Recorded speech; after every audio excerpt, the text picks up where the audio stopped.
It's good to be back with you on one of our trips down the road. Some meaty subjects we're going to have to talk about today. Not light. I'm going to warn you in advance. We're going to talk about Ukraine. We're going to visit with Dr. Thomas Ambrosio about where we're at. How does it end? What ways can this end with Russia still saving face? Or does this end with Russia continuing to destroy Ukraine?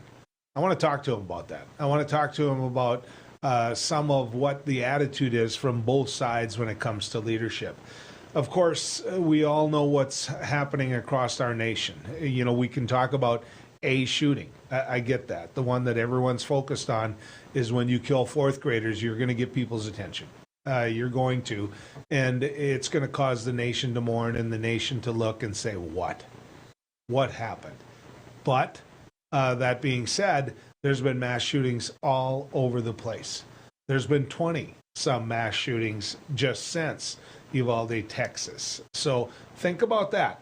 Keep that in mind as well. Prior to that, the shooting that happened at the supermarket in Buffalo, because it was adults, it didn't get the same amount of attention. But for their families, there might have been the same amount of pain. We're going to talk about that today. We're going to get a chance to visit with Matt Peterson about that. Matt Peterson is a reverend. This man has a calling, and this man is out to do good in the world, and somebody that his congregation is happy to have. Matt is a reverend with a Trinity Lutheran. He's an associate pastor, and we're going to visit with him. Matt, Reverend, I'm not going to get in trouble. If my mom was still alive, I already would have got spanked. Good to have you coming down the road with us. Well, thanks for asking me to be here, Joel. So you can sit back, you can do nothing, or you can take action. Absolutely. And apparently you and the group at Trinity decided to take action. Yeah, well, this past Sunday we celebrated the Festival of Pentecost. Pentecost is about the coming of the Holy Spirit, and the Holy Spirit brings with it the winds of change and motivates us to do something. And with the events that have been happening in our country, in particular relating to gun violence, you mentioned Buffalo, Uvalde, Texas, and 20 other mass shootings that have happened in the past, just in the past couple of weeks alone. We at Trinity Lutheran Church and the wider community feel that it's time to do something and to take some action. So where does something like this generate? Do you have parishioners call? Do you have them come in at different hours than what they normally would? Do you see them say, Reverend, I need to know what the heck's going on out there. I need some guidance. I mean, you must get those type of phone calls even late at night. Absolutely, yeah, we do. And there are people. I think at this point, when it comes to gun violence in our country, we're at the point where we need to say enough is enough, and it's not okay for these types of events to continue happening. And so what we're doing is we're organizing a march this Saturday at 3 p.m. beginning at Trinity Lutheran downtown Moorhead, and we're going to go from downtown Moorhead across the bridge into downtown Fargo, and then back into Moorhead, and we're going to have a service of grief and lament at 4 p.m. at Trinity. And following that, there will be some time for some conversation. We want to bring as many people together as possible so that we can have those faithful conversations about what can we do as a community to make sure that events like this, violent events like this, don't happen again. Are people of all denominations and congregations welcome to take part? Absolutely, yeah. People of any walk of faith or no faith at all, you're certainly welcome to be a part of this event. Yes, and that's one thing I always loved about the Lutheran Church as a Catholic is you're inclusive. Come on in. You're always welcome to take part in what you do. What made you personally, as a reverend, as somebody who counsels, as somebody with that calling, what made you say, as you just said, enough is enough? Well, a colleague and I were at a preaching conference in Denver a few weeks ago, and this was the week after the shooting in Buffalo had happened. And so we sat through many worship services that week, and the preachers were all preaching about racism, about the violent events that took place in Buffalo and Milwaukee and California. So many places came, and Philadelphia. right? Yes, yeah, absolutely. And so hearing their voices compelled us to feel like we needed to do something. So on the way back, we started to be in conversation with our broader regional church and other congregations in town. And as we got back, then the shooting in Uvalde, Texas happened, and that really emboldened us to say that this is, frankly, it's ridiculous at this point. The frequency with which these events are happening, and so we feel that God is calling us again with the fire of the Holy Spirit to be able to say something, to get out in our community and say enough is enough, and we won't stand for this anymore. You know, Reverend Peterson, what the people that don't want action used to always count on was time. They used to count on time. They would think, okay, we have a shooting in Buffalo. You know, we'll send out our thoughts and prayers, which, by the way, we're going to get to in just a little bit. We'll send out our thoughts and prayers, but between then and now, America has a short memory, and America will forget, and we'll move on without having to take on the gun lobby, without having to take on, the NRA. And this time, unfortunately, it hasn't lapsed with these continual shootings. Time Right. hasn't been on their side. Yeah, they keep happening, right? There hasn't.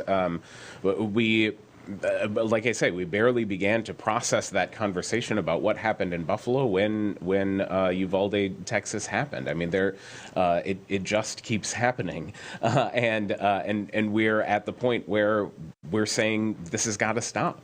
Yeah. Yeah. You sit there and you've got, and I've been in congregations like yours many times, where the children are called, to the altar. Come to the front, sit down. We're going to talk, and the adults can learn from the conversation that you have with the young ones. Yeah. What do you say to them?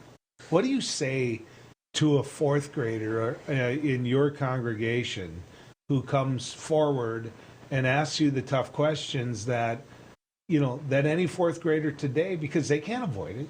It's on the news. It's out there. People are talking about it. Parents are talking about it.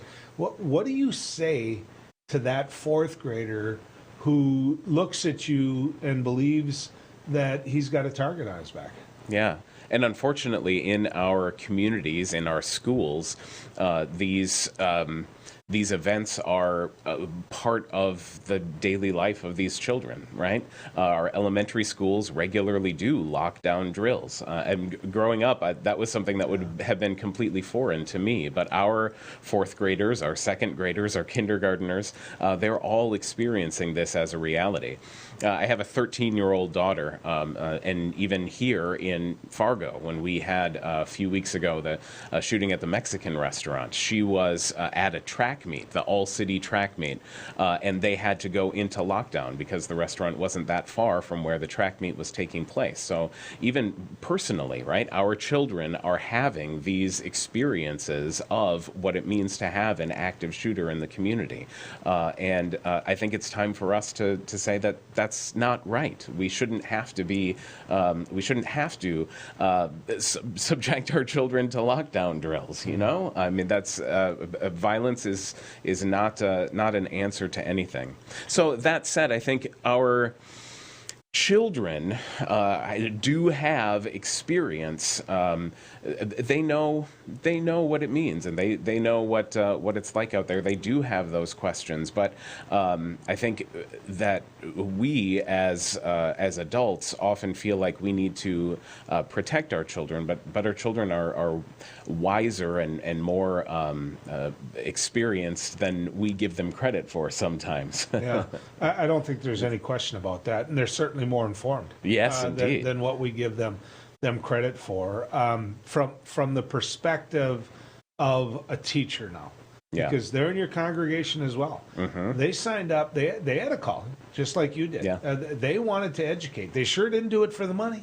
Right. I mean, we both know that, and their intellect has reached a point where they're teaching people what they know, which tells you they're pretty doggone bright.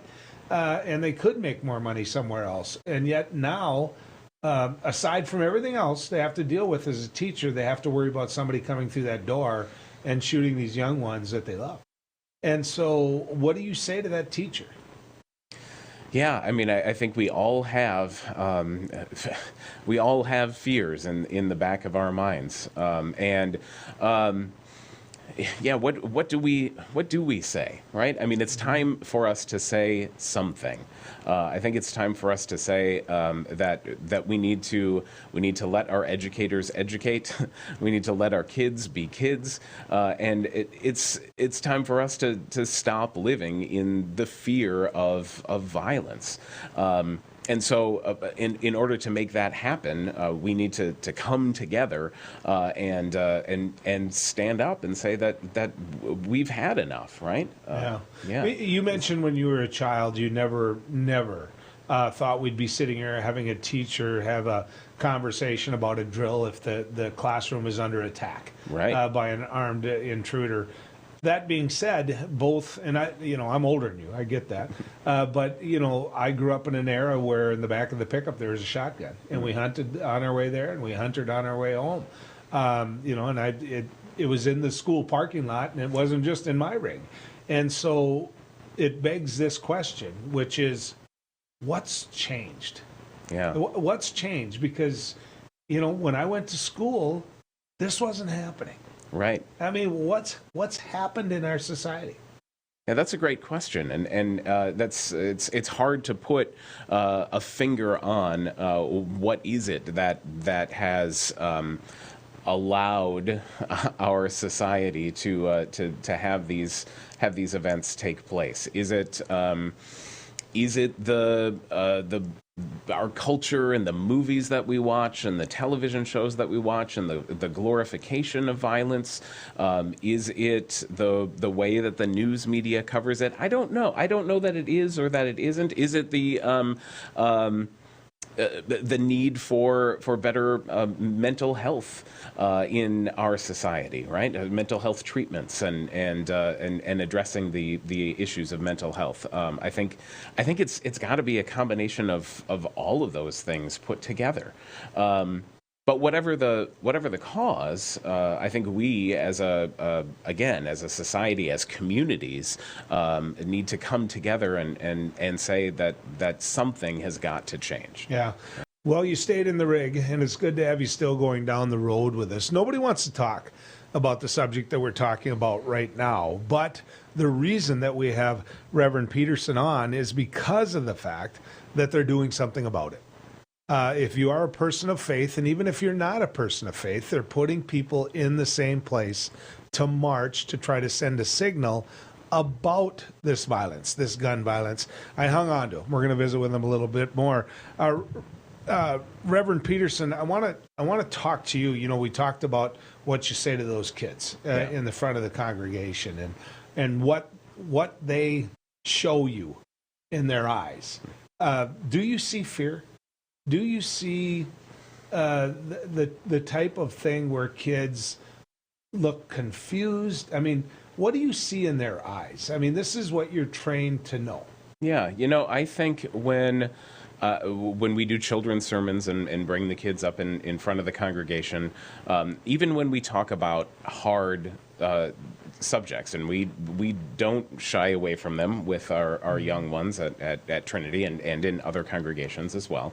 I think I don't see fear coming from our kids. I see a tendency, I see a curiosity, and I see compassion in our young people, and so if we can continue to cultivate that compassion, I think that gives us hope for the future. And I think that's what we're with our event on Saturday, 3:00 at Trinity Lutheran downtown Moorhead. We're going to do a march for our lives, and where we say enough is enough, and it's not okay. But I think part of what we're going to do across that bridge. That's Both right. States, yeah, absolutely. Are going to know what you're doing. Absolutely. Yep. I think part of what we want to do is certainly to display kind of our holy righteous anger. but at the same time to cultivate that compassion and our sense of unity and love for one another. I'm a pastor, so I'm going to get a little theological.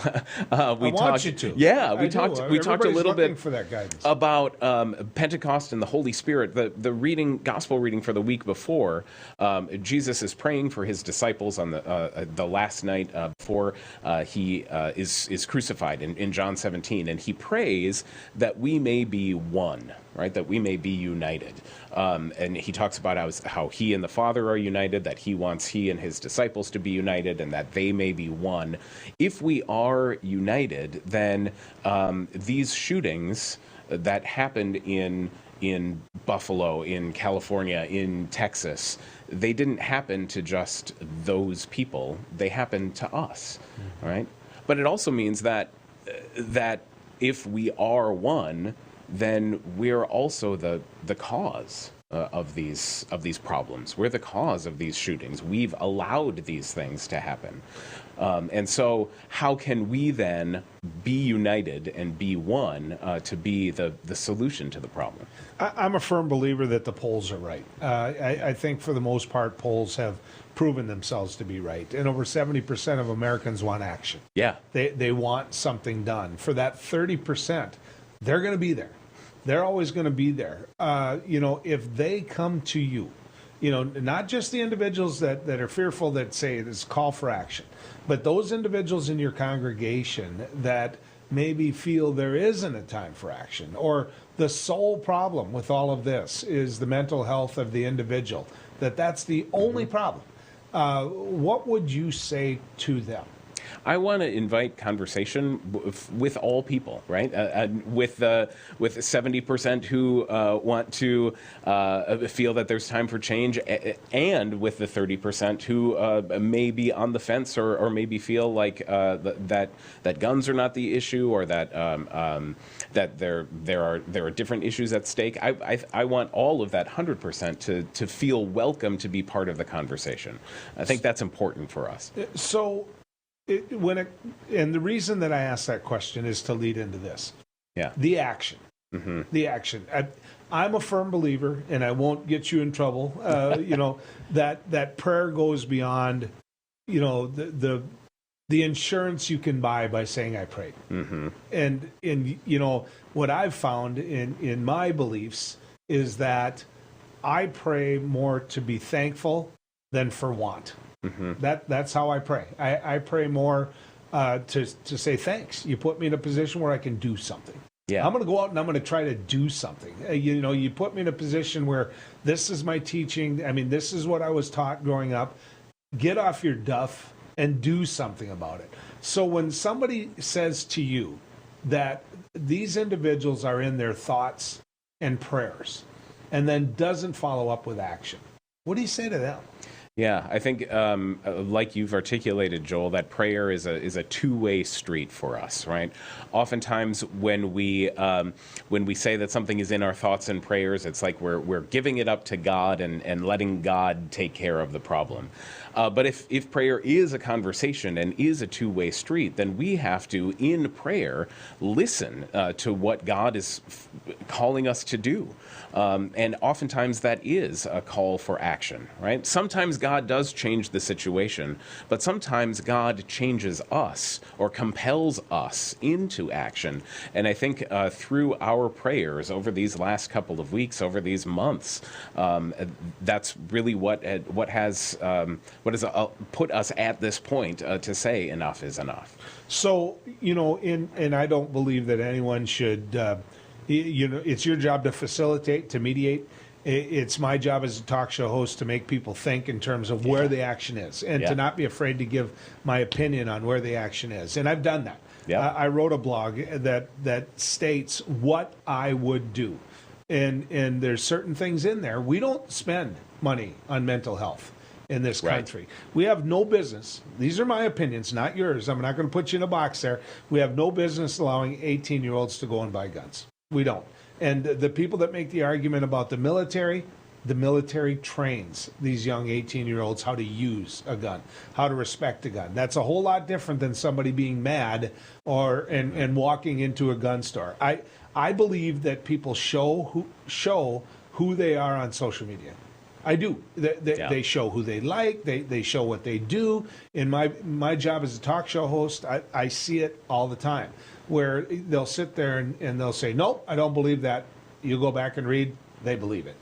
They comment on it. I believe that the responsibility of gun ownership goes along with having that gun. That if I borrow my gun to someone, they go out and do this with my gun, then I share at some level in that responsibility. And if you make that hard enough, then they're not going to jump up and down and say, borrow me your gun. And you go, no, you're not going to get my gun. I mean, those are just some items, but that to me isn't divisive.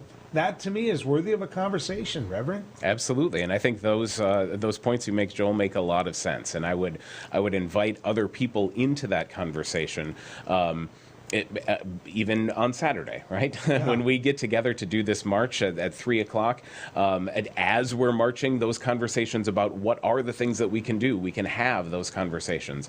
Following our service of lament at 4 o'clock at Trinity, we can have those conversations about what are the things that we want to support and we want to lift up. And I think the things you've brought up are vital parts of that conversation. Repetition is the key. One more time. Yeah. Where do they go? What do they do? Trinity Lutheran Church, downtown Moorhead, 3 p.m. We're going to convene. We're going to march from downtown Moorhead across the bridge into Fargo, come back to Trinity at 4 p.m. We're having a service of grief and lament for these mass shootings that have taken place in our nation. And following that, we'll have time for fellowship and conversation. Reverend, keep doing what you do. You're not going to get them all. But the more you get, the better the world's going to be.